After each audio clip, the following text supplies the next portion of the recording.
Diaspora FM 102.3.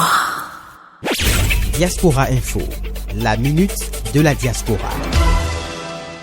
Dans la minute de la diaspora cette semaine, le président du Haut Conseil des Béninois de l'extérieur réagit par rapport au processus électoral en cours en République du Bénin. Dr Maxime Vignon est reçu par Ahmed Arikba. Docteur Maxime Vignon, bonjour. Oui, bonjour, monsieur le journaliste.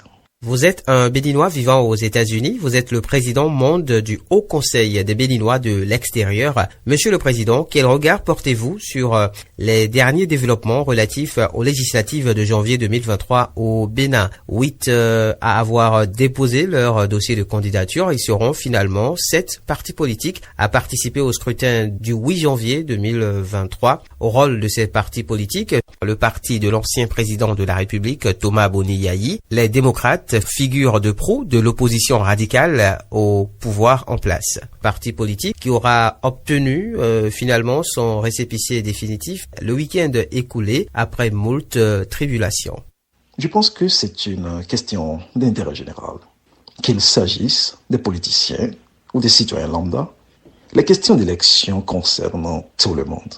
Aujourd'hui, je puis saluer le système partisan béninois au regard de la représentation de la classe politique aux élections prochaines. Nous pouvons lire à travers cette représentation une inclusion, n'est-ce pas, qui est à saluer. Franchement, ce principe de la démocratie semble être observé et pour ce, c'est un acte fort de restauration de la cohésion sociale, de l'équité et de la paix, tant méritée par le peuple béninois.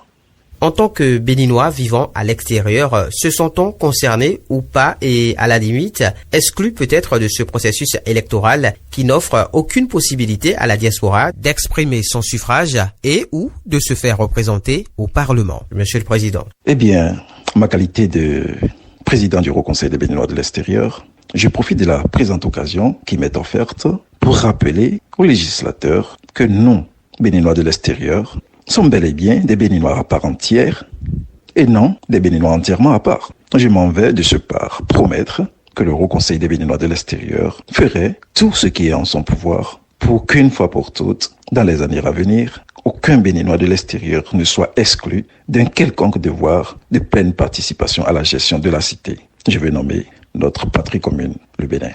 Monsieur le Président, quel serait votre appel à l'endroit de la classe politique et plus largement de la population dans le cadre de ces législatives?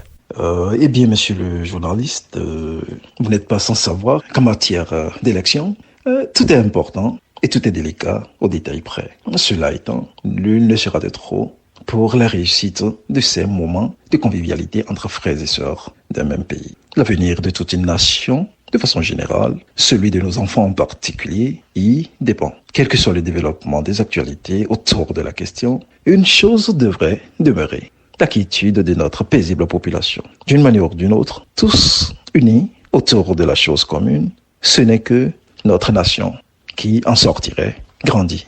À l'endroit donc de la classe politique, je demanderais la mise en œuvre, chacun à son niveau, de tout ce qui relèverait de ses prérogatives afin de sauvegarder le minimum que nous avons en commun. Je veux nommer l'amour pour le Bénin, la quiétude pour notre population et le renforcement des liens de fraternité. Pour finir, à l'endroit de la population, je dirais tout simplement, sortons massivement pour faire écho à nos aspirations pour un Bénin meilleur pour tous et pour toutes, ce dans la fraternité et la tolérance mutuelle, gage du noble héritage à laisser aux générations futures à la prospérité.